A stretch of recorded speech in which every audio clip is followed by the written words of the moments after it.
Aujourd'hui, Aden n'est plus l'ombre d'elle-même. Un port international qui était autrefois très actif est maintenant paralysé. Les hôtels jadis remplis par des étrangers sont complètement détruits. Les écoles autrefois remplies d'enfants rieurs sont fermées. Selon les Nations Unies, plus de 28 000 personnes ont été tuées ou blessées au cours des 3 années de guerre qui ont entraîné le déplacement de 3 millions de citoyens. Nous étions au milieu des bombardements, nous étions en plein milieu. Nous avons dû quitter notre maison et fuir. Nous avons pris nos enfants et nous nous sommes échappés en rampant sur le sol. Des bombes, du feu partout. Nous devions partir et courir. Des milliers d'autres sont morts de malnutrition, de maladies et de problèmes de santé. Les malades qui ont été admis dans le centre, leur état est plus mauvais que ce qu'il était. Ce que nous avons remarqué récemment, c'est que le cas de malnutrition sont très sévères. Le Yémen est également confronté à la plus grande épidémie de choléra documentée des temps modernes.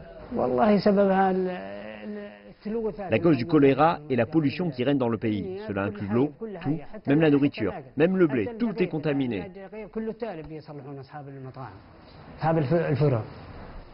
L'économie du pays s'est effondrée. Sa monnaie, le rial, est en chute libre alors que les prix augmentent. L'insécurité qui règne dans tout le pays et les blocages occasionnels de ports et de routes ont provoqué une quasi-stagnation des échanges et une flambée de prix.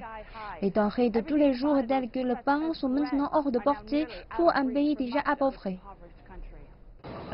Les prix de la farine étaient de 700 rials, mais ils sont maintenant de 12 000. Tous les prix des denrées alimentaires ont bondi et la vie est devenue beaucoup plus difficile. Nous avons donc moins de clients, mais remercions Dieu pour ce que nous avons. De nombreuses écoles ont fermé leurs portes car les parents ne peuvent plus se permettre d'acheter des fournitures scolaires ou des vêtements. De nombreuses stations-service sont vides, les importations ayant été considérablement réduites. Tout cela a forcé des millions de personnes à dépendre de l'aide pour survivre.